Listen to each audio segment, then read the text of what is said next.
Bạnសួស្តីប្រិយមិត្តទាំងអស់គ្នាថ្ងៃនេះខ្ញុំនាំអារម្មណ៍លោកអ្នកមកកំសាន្តអារម្មណ៍នៅទេសភាពនៅបរិវេណនៃសន្តាគារ Sofitel ភ្នំពេញ Phokeethra ដែលមានទីតាំងស្ថិតនៅរាជធានីភ្នំពេញជាប់នឹងផ្សារទំនើប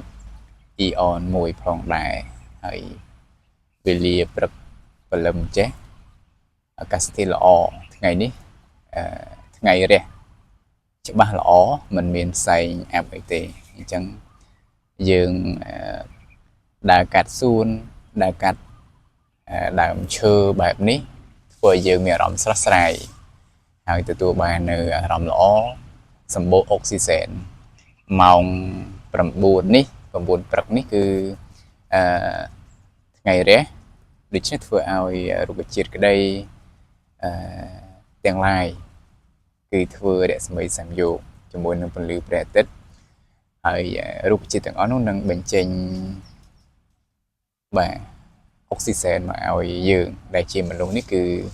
ស្រូបយកទៅគឺមានអារម្មណ៍ស្រស់ស្រាយបាទល្អមែនទែនអញ្ចឹងសម្រាប់វីដេអូក្នុងថ្ងៃនេះបងប្អូនបានឃើញទាំងទេសភាពហើយនឹងបានឃើញទាំងខ្ញុំបានផាណាផ្ទាល់ផងដែរ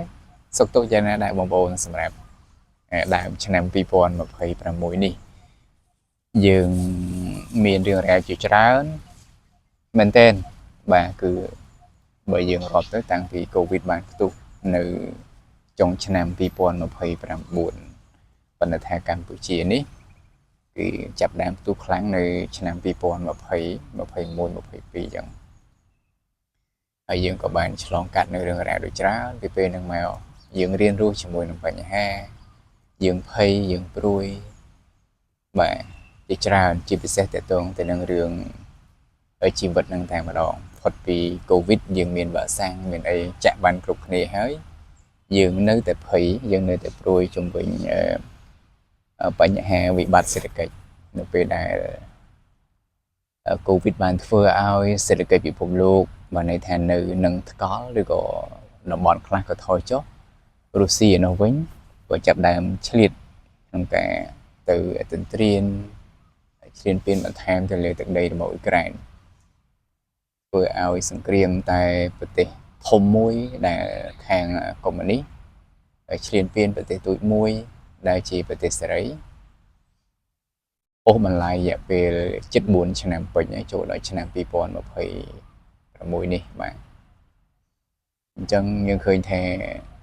មានការចូលរួមជាច្រើនពីបណ្ដាប្រទេសលោកខាងលិចពួកអ្នកខ្លះក៏គាត់នៅខាងរុស្ស៊ីអញ្ចឹងទៅប៉ុន្តែថាលោកសេរីប្រទេសជឿនលឿនគេច្រើនគឺគេនៅជាមួយនឹងប្រទេសអ៊ុយក្រែនដោយសារអ៊ុយក្រែនមិនបានទៅឈ្លានពានរុស្ស៊ីទេហើយក៏ជាប្រទេសទូចមួយប៉ុន្តែថារូបភាពធំបងប្អូនឃើញហើយគឺនេះគឺជាសង្គ្រាមប្រកួតប្រជែងនៅឥទ្ធិពលនៃប្រទេសប្រកាន់យកលទ្ធិសេរីនិងលទ្ធិកុម្មុយនីសផ្ដាច់ការបាទបើសិនជាសង្គ្រាមមួយទល់នឹងមួយអ៊ុយក្រែនមិនមែនជាគីឡូឬក៏ដៃគូជាមួយនឹងរុស្ស៊ីទេបងប្អូនយល់ឃើញដូចខ្ញុំដែរឬក៏យ៉ាងណានេះគឺជាសង្គ្រាមរវាងពលសេរីនិងពលបាទកុម្មុយនីសអញ្ចឹងអ៊ុយក្រែនមានប្រទេសអឺរ៉ុបខ្លាំងៗជាង20ប្រទេសហ្នឹងគឺនៅជាមួយតាំងពីដើមរហូតមកមានអង់គ្លេសមានបារាំងបាទមានអាល្លឺម៉ង់បាទកាណាដាជាដើមនឹងសុទ្ធសឹងតែជាប្រទេសមួយដែលស្លាប់រស់ជាមួយនឹងអ៊ុយក្រែនប្រសិនបើរុស្ស៊ីវាយកអ៊ុយក្រែនបានប្រទេសទាំងអស់នោះក៏មានហានិភ័យផងដែរនេះគឺជាអ្វីដែលខ្ញុំអាចចង់បញ្ជាក់ជូនបងប្អូនឲ្យឃើញនៅរូបភាពងាយនឹងយល់ហើយអាមេរិកក៏នៅខាងអ៊ុយក្រែនដែរប៉ុន្តែមិនសូវស្មោះស្ម័គ្រដូចនឹងប្រទេសអឺរ៉ុបទាំងអស់ដែលខ្ញុំបានលើកឡើងនោះទេបាទហ្នឹងបងប្អូនថ្ងៃនេះខ្ញុំចង់និយាយរឿងពិភពលោកបន្តិចនៅក្នុងទេសភាពដ៏ស្រស់ស្អាតមួយនេះប៉ុន្តែមិនគួរណានិយាយរឿងទាំងអស់ហ្នឹងទេប៉ុន្តែខ្ញុំគិតថាបើយើងមិនតាមដាននៅរឿងរ៉ាវអន្តរជាតិទេ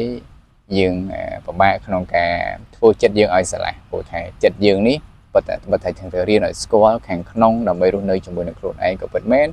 ប៉ុន្តែយើងត្រូវរស់នៅលើផែនដីនេះយើងរស់នៅក្នុងប្រទេសនេះហើយប្រទេសនេះត្រូវការសន្តិភាពបាទប្រទេសនេះត្រូវការសេដ្ឋកិច្ច ដើរទៅមុខកាលណាប្រទេសអត់មានសន្តិភាពសេដ្ឋកិច្ចថយក្រោយអញ្ចឹងតម្រូវការសម្រាប់រស់នៅបាទតម្រូវការសម្រាប់ចាយវាយនឹងគឺអត់មានកាលណាអត់មានអញ្ចឹងវាប៉ះពាល់ដល់ការរស់នៅផ្លូវចិត្តរបស់យើងក៏មិនរឹងមាំទៅតាមនឹងដែរព្រោះថាកម្រិតដែលខ្ញុំនិយាយនេះគឺ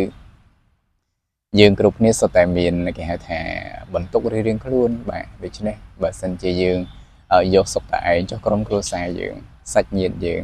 បាទអញ្ចឹងពួកគាត់រស់នៅដោយរបៀបណានេះជាអ្វីដែលខ្ញុំបាទចង់លើកយករឿងរ៉ាវខ្លះដើម្បីនឹងបង្ហាញនៅក្នុងទេសភាពដ៏ស្រស់ស្អាតមួយនេះអញ្ចឹងបងប្អូនដែលមានបំណងមកសម្រាប់កំសាន្តលក្ខណៈឯកជនក៏បានដែរសន្តាគារនេះគឺមានបន្ទប់លក្ខណៈ single room ក៏មានបាទ double room ក៏មានហើយមានសាលប្រជុំមានភោជនីយដ្ឋានលំដាប់អន្តរជាតិល្បីៗទាំងម្ហូបអឺរ៉ុបម្ហូបជប៉ុនហើយនឹងតន្ត្រីបែប classic ពេលល្ងាចបែបអឺរ៉ុបក៏មានដែរមានអាងហែលទឹកស្អាតធំទូលាយមានសួនធំបែបនេះបាទគឺស្រឡះមុខស្រឡះមាត់បងប្អូនអាចមកលក្ខណៈជាមិត្តភ័ក្តិក៏បានឬក៏ក្រុមគ្រួសារហើយក៏ជាដំណឹងមួយសម្រាប់បងប្អូនដែលរស់នៅបរទេសអាមេរិកក្តីកាណាដាអង់គ្លេសអូស្ត្រាលីបាទគឺស្វីសប្រទេសណាក៏ដោយបាទដែលបងប្អូនអញ្ជើញទៅរស់នៅទីនោះយូរឆ្នាំហើយបាទអាចមកភ្នំពេញយើងមានសណ្ឋាគារច្រើនប៉ុន្តែថា Sofitel នេះនៅទីតាំងមួយគឺជុំវិញនេះមានផ្សារទំនើប Eon បាទខ្ញុំបានចង្អុលនេះគឺចម្ងាយប្រមាណតែ100ម៉ែត្រទេដល់ផ្សារទំនើប Eon តែម្ដងហើយមានព្រះបរមរាជវាំងក៏នៅម្ដុំនឹងដែរមានឯករាជ្យបឹងកេងកងនៅខាងនេះមាត់ទន្លេនៅខាងនោះអញ្ចឹងជុំវិញនេះបងប្អូនអាចបើនៅរាជធានីភ្នំពេញយើងបងប្អូនដែលនៅបរទេសខ្ញុំគិតថាគាត់មានទម្លាប់ការរស់នៅមួយគឺចូលចិត្តសកម្មភាពច្រើនអញ្ចឹងបើនៅទីនេះបងប្អូនអាចដើរក៏បានដែរអញ្ចឹងណាបងប្អូនអាចទទួលទានអាហារនៅសណ្ឋាគារនេះហើយបងប្អូនអាចនឹងដើរពេញរាជធានីភ្នំពេញដើរទៅមុខវាំងក៏បានមាត់ទន្លេផ្សារទំនើបហាងកាហ្វេជាច្រើននៅតំបន់នេះបាទគឺដើរដល់អញ្ចឹងបងប្អូនគិតថានឹងទទួលបានគេហៅថាអារម្មណ៍មួយប្លែកហ្នឹងហើយបងប្អូនអាចជ្រើសរើសយកមធ្យោបាយណាក៏បានដែរមានកង់3មានតាក់ស៊ីមានអីជាដើមប៉ុន្តែខ្ញុំគិតថាបើរស់នៅបងប្អូនជ្រើសរើសនៅសន្តាគារនេះហើយយើងអាចដើរតែម្ដងបើយើងចំណេញពេលវេលាហ្នឹងហើយបងប្អូនអញ្ចឹងវីដេអូនេះមានតែប៉ុណ្ណឹងហើយខ្ញុំនឹងបង្ហាញបងប្អូននៅទស្សនវិជ្ជាខ្លះៗទៀតនៃជ្រុងនានានៅសួននៅក្នុងបរិវេណនៃសន្តាគារ Sofitel ភ្នំពេញ Phokeethra ហើយនេះគឺជា channel YouTube របស់ខ្ញុំដែលទើបនឹងបង្កើតឡើងហើយខ្ញុំបង្ហោះនៅទេសភាពផ្សេងខ្ញុំបាទទៅណាអញ្ចឹងខ្ញុំភ្ជាប់ជាមួយនឹងវីដេអូខ្លីៗឲ្យបងប្អូនមើលទាំងអស់គ្នាផងដែរអញ្ចឹងបងប្អូនសង្ឃឹមថាបងប្អូនអាចទស្សនាទៅបានអារម្មណ៍ប្លែកអារម្មណ៍ល្អហើយជួយចុច Subscribe Channel YouTube របស់ខ្ញុំមួយនេះផងដើម្បីឲ្យមានការគ្រប់គ្រងទស្សនាកាន់តែច្រើនខ្ញុំបាទនឹងមានពេលវេលាខ្លះដើម្បីនឹងធ្វើវីដេអូជាច្រើនដើម្បីនឹងបង្ហាញជូនដល់បងប្អូនតទៅទៀតបាទអញ្ចឹងស្វាគមន៍សម្រាប់បងប្អូនមិនថាជាអ្នករស់នៅក្នុងប្រទេសក្តីឬក៏បងប្អូនខ្មែរដែលរស់នៅបរទេសក្តីកុំភ្លេចជួយ Subscribe Channel YouTube របស់ខ្ញុំផាណានេះផងដែរហើយខ្ញុំបាទនឹងសន្យាថាអត់ខិតខំបង្កើតនៅមាតិកា content ផ្សេងបម្រើជូនអារម្មណ៍របស់លោកអ្នកនៅ content នានាផងដែរបងប្អូនយើងទៅមើលទីតាំងផ្សេងទៀតណាបងប្អូនខ្ញុំបាទអាចនឹងបង្ហាញជូនបងប្អូននៅទីតាំងមួយចំនួនទៀតតោះយើងទៅទាំងអស់គ្នា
นนี่ก็ជា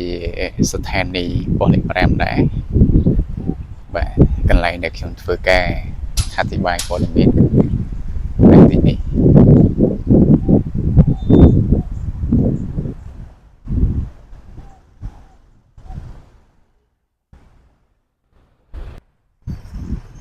បាទនេះគឺជាអគារនិងបរិវេណ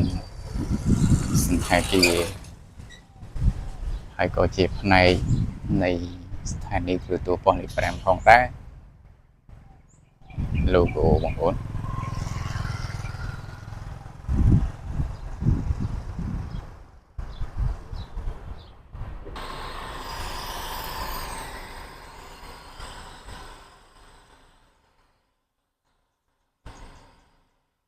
នេះគឺជាសន្តាគារ Sofitel ហើយនៅក្នុងនឹងដែរបាទហើយបងប្អូនឃើញរូបភាពត្រួសគឺស្រស់ស្អាត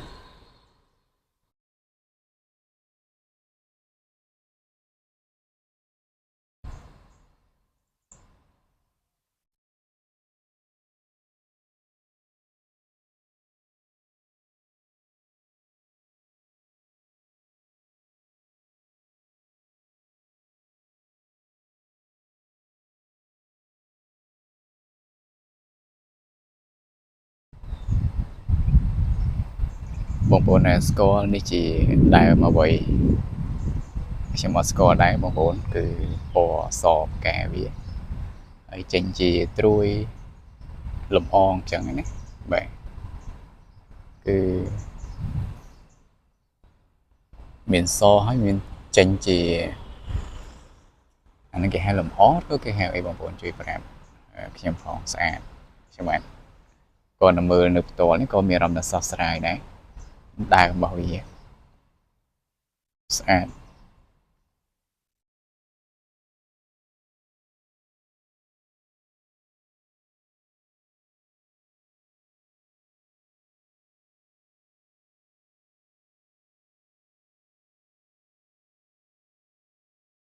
នឹងអញ្ចឹងវីដេអូនេះបង្ហាញបងប្អូន